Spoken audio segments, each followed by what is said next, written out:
आप सभी का अपने YouTube चैनल में बहुत बहुत स्वागत है। आज के वीडियो में हम एक महत्वपूर्ण टॉपिक पर बात करेंगे जो कि क्लास 6 लेके आगे उच्च कक्षाओं तक बहुत ही महत्वपूर्ण है और निश्चित रूप से आप अंत तक देखिएगा।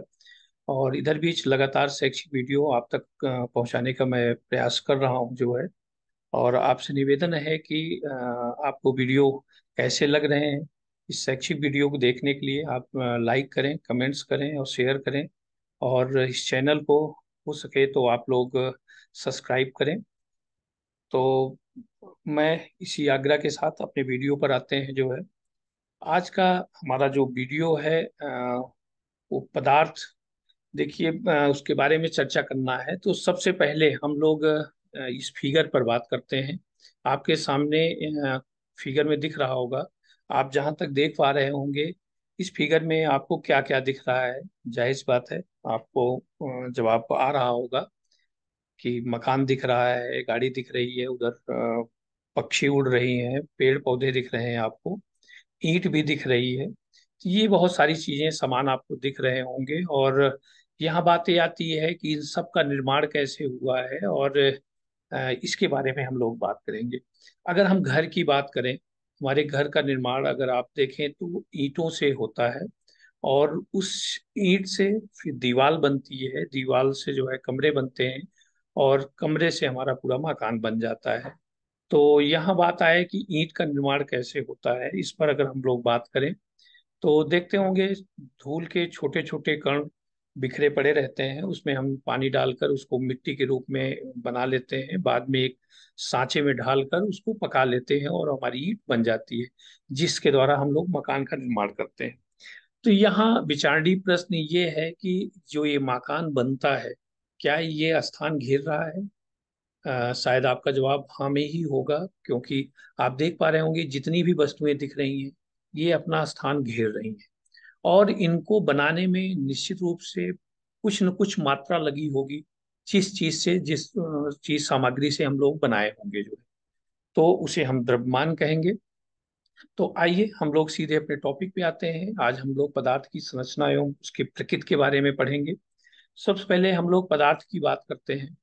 एक नॉर्मल सी परिभाषा जो आप लोगों की किताबों में मिल जाती है, संसार में प्रत्येक वस्तु जिस सामग्री से बनी होती है उसे पदार्थ कहते हैं। अर्थात प्रत्येक निर्जीव तथा सजीव वस्तुएं पदार्थ से बनी होती हैं। मतलब इसको थोड़ा सा हम लोग साइंटिफिक भाषा में बात करें तो ये है प्रत्येक वस्तु जो स्थान घेरती है और जिसमें द्रव्यमान होता है उसे पदार्थ कहते हैं।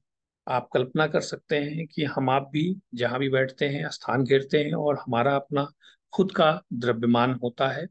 तो इस हिसाब से हम लोग भी एक पदार्थ ही हैं। इसके कुछ एग्जाम्पल्स आप देख सकते हैं। लोहा, लकड़ी, कांच, मिट्टी, मेज, कुर्सी, वायु आदि सब क्या है? पदार्थ है।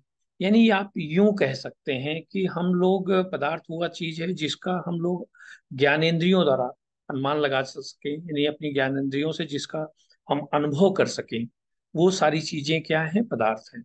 जिधर भी आंख आप उठा के देखिए, निश्चित रूप से जो भी वस्तुएं आपको दिखेंगी वो स्थान घेर रही होंगी, उनका कुछ न कुछ द्रव्यमान होगा। यहाँ तक कि हम ये कह सकते हैं कि हमारे आसपास वायुमंडल है और वायु भी स्थान घेरती है। तो हमारे ख्याल से ये आपको क्लियर हो गया होगा।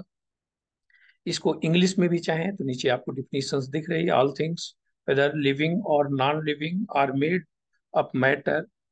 ये कह सकते हैं कि सभी सजीव निर्जीव वस्तुएं पदार्थ से बनी होती हैं। Any things that has mass and occupies space is called matter. यानी कोई भी वस्तु जो स्थान घेरती हो और जिसमें द्रव्यमान हो वो क्या होते हैं? पदार्थ होते हैं। अब हम आगे इसके बात करते हैं पदार्थ के कणों की विशेषताएं, कुछ इसके देख लेते हैं इसकी विशेषताएं क्या है। पदार्थ के कण बहुत छोटे छोटे होते हैं। अभी आपने देखा होगा ईंट बनाने में धूल के कणों का प्रयोग किया जाता है, धूल के कण को मिट्टी बनाया जाता है पानी मिलाकर। तो और पदार्थ के कणों के बीच में स्थान होता है, यानी रिक्त स्थान होता है, और पदार्थ के कण निरंतर घूमते रहते हैं। पदार्थ के कणों के बीच में स्थान होता है, इसको आप प्रूव कर सकते हैं। आप देखते होंगे पानी भी स्थान घेरता है, उसका भी अपना द्रव्यमान होता है। पानी में आप चीनी को डालिए, देखते होंगे कि चीनी के कण उसमें आप मिल जाते हैं पूर्णतया और आपको अलग से दिखाई नहीं पड़ते हैं। इससे साफ जाहिर होता है कि पानी के कणों के बीच में, अणुओं के बीच में क्या होता है, स्थान होता है जिससे चीनी जाके उसमें मिल जाती है और हमको दिखाई नहीं पड़ती है। पदार्थ के कण निरंतर घूमते रहते हैं। और अगला है, पदार्थ के कण एक दूसरे को आकर्षित करते हैं। जाहिर सी बात है, अगर कण एक दूसरे को आकर्षित नहीं करेंगे तो वो एक दूसरे से बंधे नहीं रहेंगे। चाक आप ले लीजिए, चौक जिससे लिखा जाता है, व्हाइट बोर्ड, उसको आप देखेंगे एक दूसरे से कण चिपके रहते हैं, लेकिन अगर उसको हम हाथ से मसल दें तो उसके कण आपस में अलग हो जाते हैं। आगे देखते हैं, एक छोटा सा एक निष्कर्ष और बात कर सकते हैं। पदार्थ छोटे छोटे कणों से मिलकर बना होता है जिसे अणु कहते हैं। अणु की परिभाषा और भी है और उसको हम लोग पदार्थ की संरचनाओं में आगे पढ़ेंगे। आगे बात करते हैं पदार्थ की भौतिक अवस्थाएं। भौतिक अवस्थाओं से मतलब आप समझिए जिसको कि हम ज्ञानेंद्रियों से अनुभव कर सके, अनुमान लगा जा सके। तो इस हिसाब से पदार्थ की तीन भौतिक अवस्थाएं निर्धारित की गई है। एक अवस्था और भी बात करेंगे बाद में। तो सबसे पहले हम ठोस की बात करते हैं। तीन प्रकार की अवस्थाएं होती हैं, ठोस, द्रव, गैस, यानी सॉलिड, लिक्विड एंड गैस। चित्र में आप देख पा रहे होंगे, ठोस के अणु बहुत पास पास होते हैं जिनके बीच अंतराणविक आकर्षण बल बहुत अधिक कार्य करता है, जो इन्हें एक साथ बांध के रखता है। तो जाहिर सी बात है, इनकी आकृति और आयतन दोनों क्या होंगे, निश्चित होंगे। और देखते होंगे ठोस दबाने से नहीं दबते हैं। आगे हम लोग बात आपके देखिए, यहाँ आप ढेर सारे एग्जाम्पल भी देख सकते हैं। आपको ईंट दिख रही होगी, बर्फ के टुकड़े दिख रहे होंगे, और इसकी एग्जाम्पल्स और हैं, लोहा, ईंट, मेज, कुर्सी, सोना, चांदी। तो ये आप इसकी एग्जाम्पल भी आप बता सकते हैं। आगे हम बात करते हैं द्रव के बारे में। द्रव पदार्थ के अणु ठोस की अपेक्षा दूर दूर होते हैं, जिनके बीच आकर्षण बल, मीन्स अंतराणविक आकर्षण बल, ठोस की अपेक्षा कम लगता है। द्रव की आकृति अनिश्चित होती है और आयतन निश्चित होता है।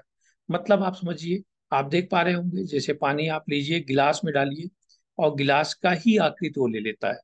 और इसका यानी आकृति क्या होती है, अनिश्चित होती है, और आयतन क्या होता है, निश्चित होता है। इसके उदाहरण आप देख सकते हैं, दूध हो गया, पानी हो गया, डीजल, पेट्रोल, मिट्टी का तेल, ये आप बता सकते हैं। और इसके गुण क्या होते हैं, पदार्थ द्रव की आकृति अनिश्चित होती है, अर्थात द्रव जिस बर्तन में रखा जाता है उसी की आकृति ले लेता है। और इसमें देखते होंगे कि इसमें बहने का गुण पाया जाता है। आगे हम बात करते हैं गैस के बारे में।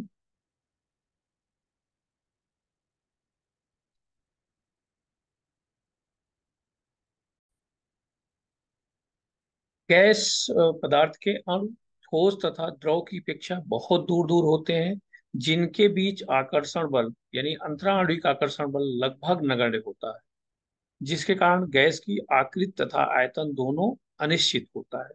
जैसा कि आप फिगर में देख पा रहे होंगे, ठोस के अणु बहुत पास पास, द्रव के अणु से दूर, और गैस के अणु क्या होता है, उससे बहुत दूर दूर होते हैं। तो जैसे आप बर्फ ले लीजिए उदाहरण के स्वरूप में, ये सॉलिड अवस्था में है, जैसे ही इसको मेल्टिंग करेंगे यानी गर्म करेंगे, लिक्विड में बदलेगा, अणु थोड़ा सा दूर दूर हो जाएंगे। और गर्म करेंगे तो ये गैस में बदलना शुरू हो जाएगा यानी वाष्प में, और जिसके अणु क्या होता है, बहुत दूर दूर तक हो जाते हैं। और इसी गैसीय गुण के कारण जब हम लोग अगरबत्ती कमरों में जलाते हैं, देखते होंगे पूरे कमरे में अगरबत्ती की सुगंध जो है फैल जाती है। तो उसमें क्यों, क्योंकि इसके अणु क्या होते हैं, बहुत दूर दूर होते हैं, और इनके बीच में अंतराल आणविक आकर्षण बल लगभग नगण्य होता है, बहुत कम लगता है, जिसके कारण पूरे कमरे में फैल जाते हैं। आगे देखिए, एक विशेष अवस्था के बारे में हम बात करेंगे, प्लाज्मा, जो कि पदार्थ की एक ऐसी अवस्था होती है। अभी तक हम लोग किताबों में ठोस, द्रव, गैस के बारे में पढ़ रहे थे, एक अवस्था और पढ़ लें हम लोग, प्लाज्मा। इसको आप यूं समझें कि भौतिक तथा रसायन शास्त्र में प्लाज्मा क्या होता है, आंशिक रूप से आयनीकृत एक गैस है। आयनीकृत गैस मतलब ये प्लस और माइनस दो आवेशों में क्या होता है, ये आयनीकृत हो जाती है, आयन के रूप में हो जाती है, यानी धन और ऋण में जो है क्या हो जाता है, आवेशों में ये आयनित हो जाती है। तो ऐसे स्थिति को क्या कहेंगे, हम लोग प्लाज्मा कहेंगे जो है। इसमें जिसमें क्या होता है, इलेक्ट्रॉन का एक निश्चित अनुपात किसी भी परमाणु या अणु के साथ बंधे होने की बजाय जो है ये स्वतंत्र अवस्था में पाए जाते हैं। प्लाज्मा में धनावेश और ऋणावेश कि स्वतंत्र रूप से गमन होने की वजह से। ध्यान रखिएगा, अगर कोई चीज आयनित हो रहा है तो निश्चित रूप से उसमें विद्युत का चालन यानी विद्युत का सुचालक हो जाएगा और विद्युत चालक बन जाएगी वो चीज जो है, जिसके परिणाम स्वरूप इसमें क्या होता है, चुंबकीय क्षेत्र में प्रतिक्रिया कर पाते हैं, यानी चुंबकीय क्षेत्र में ये विक्षेपित हो जाते हैं। क्योंकि इसमें पॉजिटिव और निगेटिव चार्ज होने के कारण जैसे ही कोई हम चुंबकीय क्षेत्र में इसको हम प्रवाहित करेंगे, निश्चित रूप से ये क्या होगा, अपने मार्ग से विचलित होना शुरू कर देंगी, यानी प्रतिक्रिया देना शुरू कर देंगी। प्लाज्मा की पहचान सबसे पहले 1879 में सर विलियम क्रुक्स द्वारा की गई थी। एक विसर्जन नली में इन्होंने किया था। विलियम क्रुक्स ने जो है, जे थॉमसन ने बाद में उसका कैथोड किरणों के रूप में भी अध्ययन किया था, और इन्होंने इसका नाम चमकते पदार्थ का नाम दिया था। उसके बाद 1928 में इरविंग लेगम म्यूयर ने इसका प्लाज्मा नाम दिया जो है। तो इस तरह आप देख सकते हैं पदार्थ की इतनी अवस्थाओं को जो है